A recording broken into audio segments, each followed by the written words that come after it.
And we're live. Alex Berman spills the beans live on screen. What does that mean? Not sure. What I've been working on mostly is building this software as a service company that I'm not allowed to talk about yet. Sachin says, happy to join, doing great. How are you? I'm doing good. I like when I say good a little higher than, let's talk, fellas. Normally I do my weekly calls with the email 10K community right now. I am moving now to a new system, which is offline calls for email 10K, meaning anyone can post a question at any time in the group and I'll respond with a quick video.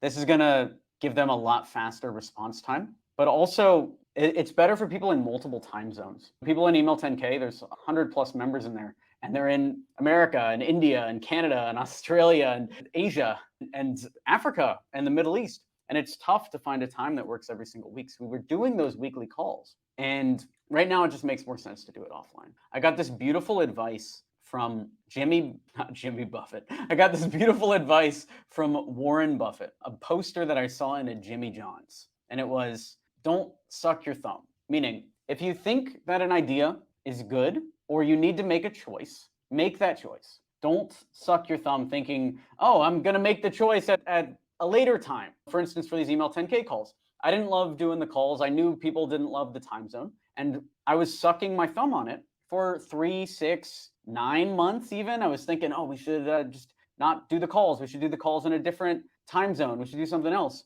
And I just realized, stop sucking your thumb, just do it and see what happens. So we canceled next week's call and we're going to see what happens. And it's the same with a lot of things. I'm sure you deal with a lot of this thumb sucking in your life too. Maybe you're dealing with emotional eating. Like for me, I'm addicted to sugar for sure. So if I start getting into a habit of eating ice cream all the time, then every midday I'll be like, oh, I should get some ice cream. But I should also quit tomorrow. And that's an example of thumb sucking, where you know you should quit tomorrow, but instead you should quit today. It's the same with this, canceling this call. It's the same with a YouTube video I filmed that's going to come out later, which is all about canceling all your meetings. Same exact thing. If you're on the fence about something, you should just take the action and do it. Similar with starting your business. For a long time, I put off doing this kind of SaaS project that we're thinking about because I was worried. I was working on too much stuff, and I was worried that adding a new project would really throw me off. But I kept thinking about the project over and over again,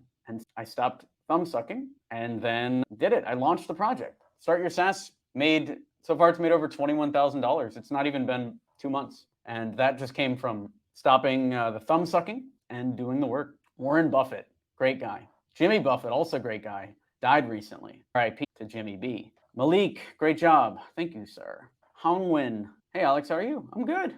Florjan, impressive what you've achieved. Thank you, sir. It is only the beginning, my friend. Let's do Q&A. What do you guys want to talk about? I'm actually speaking at the Tai Lopez Mastermind tomorrow. I don't know if I'm allowed to say that. This is also something that I forget about all the time, is that there is this huge group of people that are waking up at 9 a.m. or 8 a.m. or 7 a.m. and going to work and then working the entire day and then coming home at 6 p.m. or whatever and then eating dinner and watching Netflix and going to sleep. And I forget about that because I've been outside the system for so long.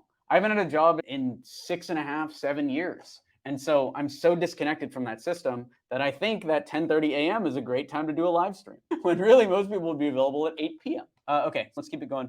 James, do you ever email on weekends? Really depends on your audience. When I was booking high quality guests for my podcast, Sunday emails worked incredibly well because these authors of business books or these speakers check their emails on Sundays. And so a Sunday email works very good. If you're emailing corporate people that have a day-to-day job, they might not be logging into their email on the weekends. And so if you send your email on a Sunday, it's going to get buried underneath all the emails that got sent on Monday. And so for those type of people, no, sending on weekends doesn't work. But for people that do check their emails on weekends, sending on weekends works great. James Mallon, how about evenings? Same thing. If you're emailing high growth startup founders or even e-commerce entrepreneurs, evenings work amazingly well because people are addicted to their business. They're always there. They're always grinding. If you email me on an evening, I'm most likely going to respond because I am addicted to my email. But if you email somebody who's a corporate drone, they're not going to respond typically on a evening. Think about what I said a second ago. Most people are working 9 to 6. And so if you email outside of those hours, you're not going to hit the same way as if you email within those hours. But again, if you're emailing coaches, consultants, entrepreneurs, anybody like that, then they're going to respond all the time. Aaron, great to see you've been killing it so many years. Thanks, Aaron. Thanks, bro. I was thinking about this the other day because sometimes you worry about the future. Anytime you're in a role like this, where you are free, you don't have to have a job, you don't have to report to anyone, you think about the future, or I do, and you think about your income. It doesn't matter if you have 10 years of cash stacked up in the bank. Personally, I don't like to use the cash that I have in the bank. I like to live off of new money that's generated every single month. Maybe that's a bad mindset to have, or maybe not, but that does lead me to need money every month and think about money every single month and where it's going to come from. If I meditate and I just think about how I've always figured it out in the past, then I feel good about it. Aaron, like you're saying, great to see you've been killing it so many years. Exactly right. The past predicts the future. There's always a way that you'll figure it out. I saw this meme the other day, and it was a husband, and the meme caption was like, when you're worried about money and your biggest expense comes up to comfort you, and it's the wife that came up. And the way she gives comfort is, oh, I know you'll figure it out. You always do. And at first I laughed at this meme. I'm like, oh, the wife is the biggest expense. Sure, of course. The meme was true because we do always figure it out every single time. If we're hurting for cash, we'll spin up a start your SaaS thing and make 20K. If we are in need of a down payment for a house, we'll do something and get the down payment for a house in one sale. We don't need to tap into our savings. I haven't tapped into any reserve cash. I'm knocking on this wooden desk, on this wooden wall, but I haven't tapped into any reserve cash for years. I have zero debt, none of that stuff. And whenever I'm getting low on confidence, I just think about that. I think about how it's always worked out in the past. And so the likelihood that it would work out in the future is very high. And that allows me to keep making moves and not have to think about getting a job ever, or even spending any money in my savings or anything like that. Never have to even consider it or think about it. And the craziest thing about how reality works is if you don't think about something, it doesn't exist. Let's say you have $100,000 in cash. If you never think about spending that $100,000 in cash, you'll never spend it. But if you're thinking about it every day, oh, if I don't hit enough money to make rent this month, I'm going to tap into that CD. I'm going to sell a CD and I'm going to start spending that cash. All of a sudden, you'll spend the CD, and then that cash will be worth nothing because you put it in your mind that it's possible. That's how the universe works. Hung Win. Hi, Alex. How are you? Thanks for all the sharing. I learned a lot from you. Thank you, sir. James, thanks, Alex. Also, do you always do a mix of outreach, email, LinkedIn, cold call? How many touches nowadays? I am a big fan of the low volume personalized cold email campaigns. A lot of people are pitching high volume, spray and pray, spammy campaigns, but I still do what I talked about in Cold Email Manifesto, because it still works very well. When I wanted to talk to billionaires and get feedback on Taplio, I didn't send to every single person. I only sent to people that had a lot of LinkedIn followers. And I got a response back from Mark Cuban. That's what I do. David, do you prefer cold email versus cold DM? This depends on where your people are more likely to respond. If you're talking to social media influencers, coaches, consultants, or people that are very active on social media, then cold DM works very well. If you want to get in touch with me, it's easier to get in touch with me via a YouTube comment or a DM on Twitter or a DM on Instagram than it would be on email. Only because I live on my social media more than I live inside of my email inbox. I do still get cold emails every single day. So maybe both are good, but I prefer if I really need to contact somebody, I will go where they are most. And that doesn't mean one person. It's not like, oh, I want to email Mark Cuban, so let me think about where he's most active and then go there. I want to contact LinkedIn influencers, so I think about where are they most active. And the answer could be LinkedIn. That was the first thing I thought. Contact them on LinkedIn. But I was thinking they're probably flooded on LinkedIn. So second thought was contact them via email because they all use email. They're corporate people and they're going to respond. And they did. Easy peasy. Carlos Rosario, what's your favorite audience growth play / strategy / how-to? However you might answer that, if you would.